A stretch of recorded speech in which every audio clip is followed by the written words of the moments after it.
Et bien voilà, au retour au Salon du Livre. Et puis cette fois, on va changer un petit peu. D'habitude, on interroge toujours ceux qui sont nominés au prix Rosine Perrier. Mais là, au ce salon, on a un sacré coup de cœur avec Dorian Malovic. Ça s'appelle China Love. Plus précisément, comment s'aiment les Chinois. Alors évidemment, nous, dès qu'il s'agit de parler d'amour, Ouais, on est là, forcément. évidemment. Et on ne pouvait pas y échapper à ça. Bah non. Dorian, vous êtes grand reporter au journal La Croix. Oui. Vous avez vécu longtemps en Chine. Oui. Combien de temps? Oh ben, j'ai vécu des années. Si je compte tous les voyages depuis 30 ans, ça fait beaucoup de temps. D'accord. J'ai vécu 4 ans à Hong Kong dans les années 80, au moment où la Chine s'ouvrait. Donc j'ai été témoin de l'ouverture après Mao. Et sur les 30 dernières années, moi j'y vais 3-4 fois par an régulièrement pour ce bouquin. Ça fait 10 ans focalisé sur le sujet, quoi. Alors ça, c'est une compilation de 10 ans. Oui. Ça veut dire qu'entre-temps, vous avez aussi établi d'autres sujets, tout aussi des fois bizarres, parce qu'en Chine, ils sont quand même un peu bizarres. Disons bizarres, ils sont un peu singuliers. Chaque pays a sa façon d'aborder. Ce qui m'a intéressé, c'est les sentiments. Les sentiments entre les hommes et les femmes, les ressorts de la séduction. Et je me suis posé la question de savoir si l'amour, au sens où on l'entend en Occident, existe en Chine. Voilà la question. Est-ce qu'elle existe? Ah non, mais attendez, je ne vais pas vous dire ça en 2 minutes, parce que là j'ai bossé longtemps pour ça. C'est-à-dire que la définition de l'amour comme nous on l'entend n'est pas la même que celle qu'en ont les Chinois. C'est-à-dire qu'à la fin, on peut considérer que pour nous, l'amour, c'est finalement un sacré luxe, quoi, parce qu'on s'offre des sentiments. On a le loisir, la disponibilité, les possibilités d'avoir des sentiments, de l'amour, alors qu'en Chine aujourd'hui, la société, certes, est en pleine explosion économique, mais en même temps, le souci des Chinois, c'est d'avoir une sécurité matérielle. Et que l'alliance d'un homme et d'une femme est une alliance de 2 familles qui vont se sécuriser l'un l'autre, faire un enfant, et les parents seront contents. Vous voulez dire que c'est un protocole, quoi, en fait, tout ça? C'est assez... ça peut être assez formel, en fait. C'est une sorte d'obligation-devoir. Et même les jeunes aujourd'hui, où on s'imagine la Chine flamboyante, les immeubles, les voitures, la modernité, certes, elle est là, mais derrière fonctionnent encore des ressorts assez anciens, assez traditionnels, et les parents s'occupent eux-mêmes, bien souvent, de trouver le ou la partenaire à leur enfant. D'accord. Et Encore maintenant. Encore maintenant. Et il y a des marchés de célibataires qui existent dans chaque ville. Dans le grand parc de la ville, vous avez les parents qui viennent poser les annonces avec les coordonnées, les spécificités de leur enfant. Et pour vous donner un exemple, c'est-à-dire nous, dans une agence matrimoniale, ou si on pose une annonce matrimoniale en France, dire oui, Pierre, 25 ans, passionné de voile, de littérature anglaise, adore le trekking et les voyages, voilà, cherche femme passionnée, nanana. Une annonce en Chine, ça va être Sissi, 22 ans, cherche garçon, 25 ans, propriétaire d'un appartement, d'une voiture et d'un très bon travail. Alors c'est pas vraiment n'importe qui, il faut quand même qu'il y ait un certain confort à côté. Voilà, mais donc la base, elle est matérielle, elle est sécurisante. En même temps, il n'y a pas de jugement à avoir de c'est bien ou pas. Ça veut dire que cette société, elle est encore très inégalitaire et elle n'est pas sécurisée. Nous, on a depuis des années la sécurité sociale, on ne se pose pas la question, on est malade, on se fait soigner, ça fonctionne. Vous avez un système retraite, eh bien, vous êtes à la retraite, vous avez une retraite. Bon, élevée, pas élevée, ce qu'elle est, mais elle existe. En Chine, ce système-là n'est pas encore généralisé et tout le monde n'en jouit pas. Donc, si vous avez quelqu'un de malade dans votre famille, ça peut ruiner la famille entièrement. Donc, la quête du garçon ou de la fille, c'est d'être avec quelqu'un qui va pouvoir compléter ce qu'on n'a pas, et c'est une sorte d'association. Alors, si les sentiments viennent par la suite, c'est très bien, c'est bien. Alors, justement, moi j'ai envie de dire, et l'amour dans tout ça? Et justement, même s'il existe des couples amoureux, ça existe, mais la grande tendance lourde, c'est pas le sentiment qui va primer dans le rapport, dans le choix, dans la décision. L'important, c'est qu'on s'entende bien. Ah ouais. C'est-à-dire l'expression, voilà, c'est un peu différent en France, bien. quand même. Voilà, on s'entend bien, on est compatible. Voilà. Donc pour nous, effectivement, ces termes-là ne résonnent pas de la même façon que nous sommes amoureux, nous nous aimons, nous allons nous marier. Est-ce que nous, en France, on n'appelle pas ça l'amour platonique? Tout simplement. Alors pour eux, ce serait, oui, enfin, même pour eux, l'amour platonique, il n'existerait pas, quoi. Enfin, même à ce D'accord. stade-là, quoi. Alors il y a des amours contrariés, parce qu'il y a des jeunes qui sont ensemble et les parents ne veulent pas, et on leur impose parfois, aux garçons ou à la fille, des autres. Alors dans des villes et petits villages moyens de la province, il y a encore des marieuses qui, dès l'enfance, cherchent les familles qui vont être compatibles avec leur enfant. Et c'est des marieuses, voilà, des femmes rouges, on appelle, des femmes rouges. Et donc ça régule un peu les réseaux sociaux, enfin je veux dire les réseaux sociaux, les relations sociales. Il faut qu'on se marie, hein. En Chine, un célibataire n'est pas très bien, Ouais. pas très bien perçu, c'est que vous avez un problème. Ouais. Et si vous voulez être autonome, libre, et seul, vous pouvez le faire. Mais les parents vont avoir une pression de leurs amis et de la famille. Ils vont dire, ta fille, ton fils, il faut qu'il se marie, il y a un problème. Donc ça, c'est un peu honteux. Et puis, même les amis des jeunes disent, pourquoi tu ne te maries pas, il y a un problème. Mais d'exprimer, oui, moi je fais ce que je veux dans ma vie, nous, on a ce luxe-là. C'est plus compliqué chez eux. Alors, est-ce qu'il faut un mariage absolument hétéro? Ou comment ça se passe d'ailleurs? Nous, ici maintenant en France, Oui. les gays peuvent se marier. Oui. Là-bas, comment Alors, c'est vu de ce côté-là? Première chose, la réalité gay, elle est massive. Contrairement à ce qu'on peut imaginer en disant il n'y en a pas, ou c'est interdit, ou ils sont mis de côté, etc. C'est massif, c'est une réalité visible. Pour eux, les homosexuels ne souffrent pas d'homophobie D'accord. de la part de leurs compatriotes. Je veux dire, contrairement à la France, aux États-Unis ou en Russie, là-bas, c'est plus, il n'y a pas d'homophobie. C'est-à-dire, on peut sourire et c'est pas leur sexualité qui est en cause. C'est Ouais. pas ça le problème. Nous, on a des religions moralisantes. Eux, il n'y a pas de religion moralisante. Mais ils peuvent se marier quand Alors, même. déjà, ils ne sont pas stigmatisés comme nous, ils peuvent l'être. Donc ça, c'est une chose. En revanche, vous imaginez que le problème pour eux, c'est d'avoir des enfants. Oui. Puisque c'est un impératif. Oui, mais pour la famille chinoise, si les parents marient leur enfant, c'est pour devenir grands-parents. Et il faut continuer la lignée. Donc s'ils ne se marient pas, ça va être un problème. Mais s'ils n'ont pas d'enfants, c'est encore pire. Alors aujourd'hui, il y a plein de façons. Les Chinois, par rapport à leur système politique, bien contraint sur beaucoup de choses, ils ne cessent d'inventer des tas de façons de le contourner. C'est une pratique en réaction à un contexte politique. Et pour les gays, alors soit ils font leur coming out, ils le disent, bon, les parents, il faut qu'ils soient préparés, parfois il y a du rejet, ou alors ils s'arrangent pour, les gays sans rien dire, ils s'arrangent pour se marier avec une femme. Il y a un exemple, il y a un gay qui se marie avec une amie lesbienne, les parents ne sont pas au courant, tout le monde est heureux, eux, ils vont essayer de faire un enfant médicalement assisté, et eux, ils ont un appartement à eux quand les parents viennent leur rendre visite, donc ils sont un couple normal, et ils ont un autre appartement où ils vivent chacun avec leur ami.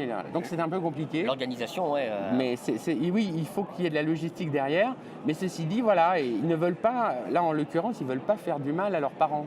Ils ne veulent pas les attrister, les rendre tristes en disant qu'ils sont... Mais vous avez d'autres pour qui aujourd'hui, la cause homosexuelle, elle est assez avancée, beaucoup plus qu'on l'imagine en fait en Chine. Et des tas d'associations de parents se sont créées dans tout le pays. Ils se retrouvent dans des grandes villes, ils discutent, ils conseillent les parents qui ne savent pas quoi faire avec leur enfant. S'il est gay, ils le savent, mais ils disent mais comment je fais, qu'est-ce qu'il faut faire, est-ce que c'est une maladie, est-ce que c'est pas une maladie, enfin c'est encore pas totalement informé sur tous les domaines, mais la situation elle avance quand même. Il n'y a pas politiquement de répression sur les gays. Alors ceci dit, il y a toujours des parents dans les campagnes qui envoient leurs enfants dans des hôpitaux pour se faire soigner. Ça c'est moins drôle. Ouais. Mais alors, dans la manière d'aimer les Chinois, il y a aussi la prostitution.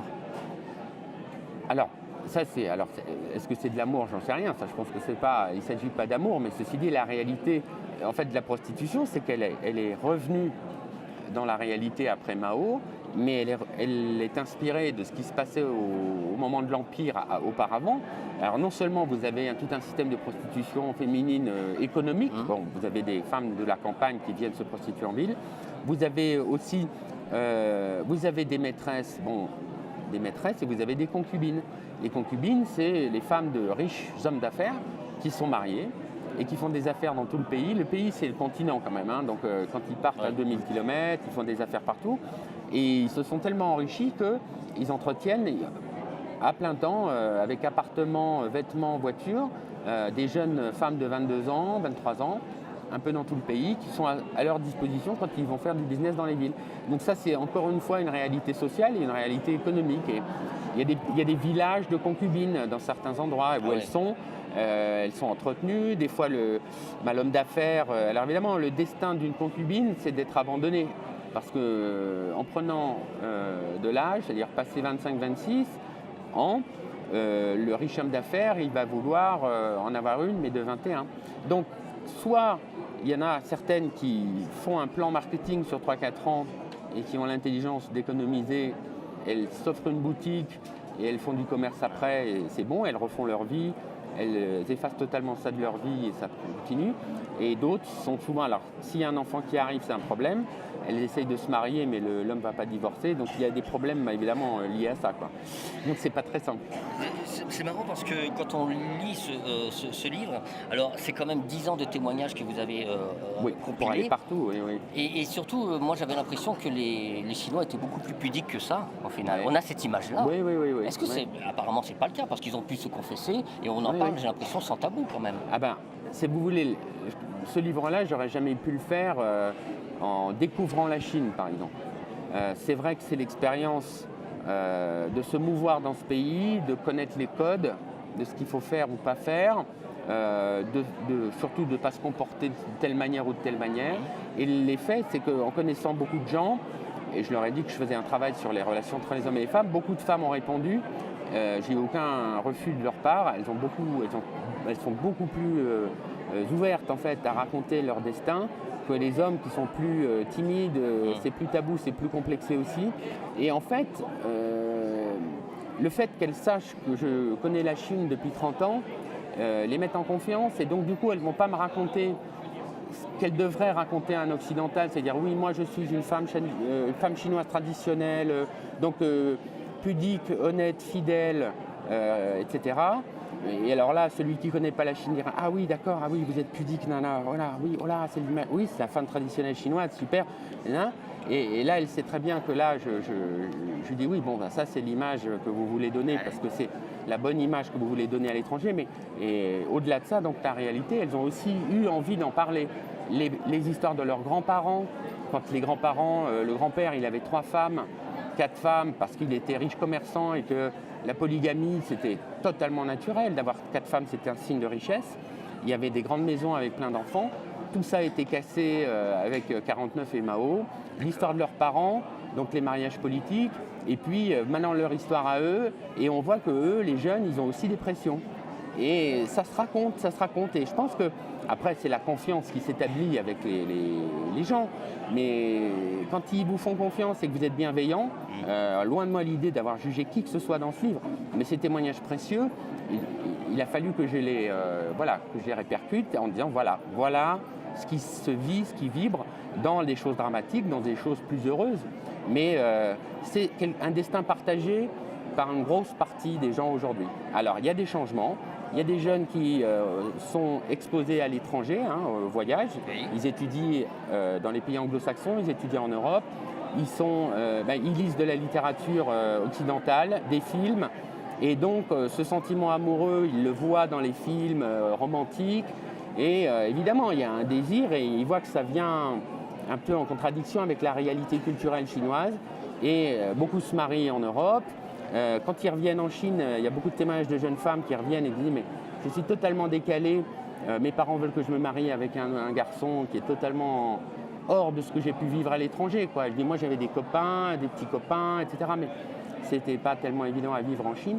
Et donc il y a des décalages comme ça, mais des choses avancent aussi. Les choses avancent. Je veux dire, c'est pas des histoires tristes. En tout cas, il y aura une suite, quoi. Voilà. Il y aura une suite parce que j'ai envie de faire un autre livre sur les mariages mixtes. Et oui. Parce que ça aussi, c'est des choses qui sont intéressantes.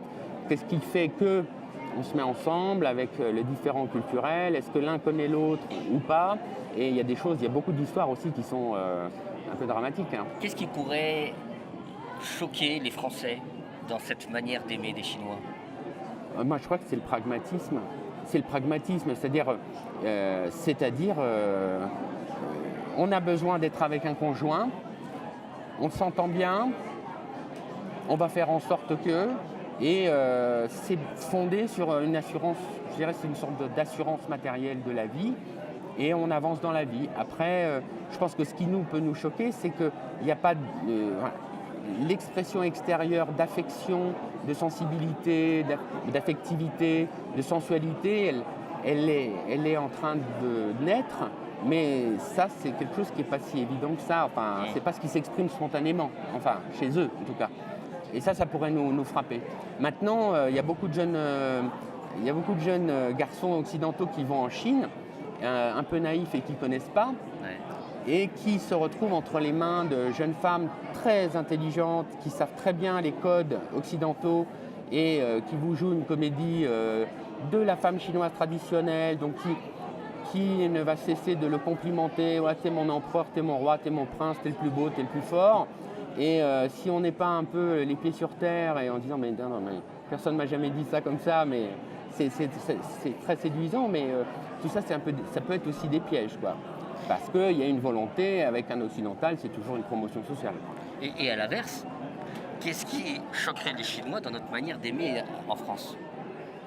Ça, ce qui pourrait les choquer, ce qui pourrait peut-être choquer, alors je pense que les filles chinoises sont beaucoup moins choquées parce que, je dirais même, j'allais dire, le moindre petit macho français, déjà en soi, il serait déjà tellement plus romantique qu'un Chinois, garçon. Oui, c'est vrai. Oui. Non mais, donc pour la jeune fille, déjà, le français égale romantique, égale tendre, égale respect. Donc, de ce côté-là, c'est plutôt, spontanément, on a des comportements de garçons, d'hommes, qui sont déjà beaucoup plus attentifs, affectueux. Donc de ce côté-là, ça va. En revanche, du côté des hommes chinois, ils ont une trouille bleue des femmes occidentales parce que ils les voient comme indépendantes, autonomes, décidants, refusant. Oui, mais pour eux, ils en ont une trouille bleue. Enfin, je veux dire, ils ne voient pas une relation où la femme dirige et décide. Et ils ont plutôt le schéma, c'est plutôt une femme qui est moins diplômée qu'eux, qui obéit sans être totalement soumise, parce que c'est un petit peu ambigu. La femme, elle gère l'argent du foyer, c'est quand même elle qui dirige en fond un tas de choses. L'homme, il a aussi sa pression en Chine, il doit rapporter de l'argent, il doit faire vivre sa famille, ses beaux-parents, etc. Donc c'est une pression forte sur lui. Mais pour lui, le garçon, vis-à-vis des femmes occidentales, ça va être un petit peu moins facile d'accepter l'autonomie, la liberté de penser. Mais c'est aussi notre façon à nous, ce qui pourrait choquer tous, c'est notre façon directe de dire les choses. Dire « j'aime pas, je suis pas d'accord, ça m'ennuie ». Non. En Chine, on va dire ça autrement. Ça va pas être aussi direct, ça va être aussi cash. Donc ça aussi, c'est des comportements qui ne se mêlent pas de façon spontanée. Non, voilà. Mais c'est intéressant. Hein. Bon, vous avez compris qu'il connaît bien le sujet, mais on pourrait en parler encore durant des heures parce que c'est quand même assez particulier. Oui. C'est deux univers qui se confrontent, quoi, la nôtre, la leur. Qui se confrontent ou qui se mettent l'un sur l'autre ou l'un sous l'autre. Enfin, parce que là, il y a quand même des choses qui changent un peu parce que les gens voyagent dans les deux sens. Moi, je pense que nous, occidentaux, on reste encore très ignorants de leur réalité chinoise à eux, que sur la nôtre, où ils sont beaucoup plus informés sur nos codes de fonctionnement. Donc c'est à nous de rattraper et de s'intéresser à ce qui se passe. Alors, j'ai souvent des parents qui ont des jeunes fils. Ah oui, mon fils, il est avec une jeune chinoise, ça m'intéresse de savoir, etc. Je dis oui, c'est peut-être une question de salubrité publique pour certains qui vont se faire piller, quoi. Donc vous avez compris, c'est une belle enquête, c'est le coup de cœur de ce salon du livre.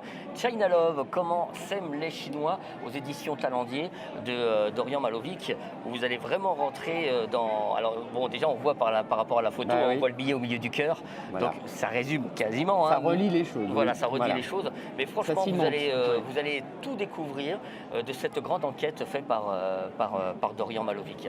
Merci beaucoup Merci en à tout vous, cas. merci. Et je vous rappelle, c'est le coup de cœur du salon. Vous savez où le trouver, hein.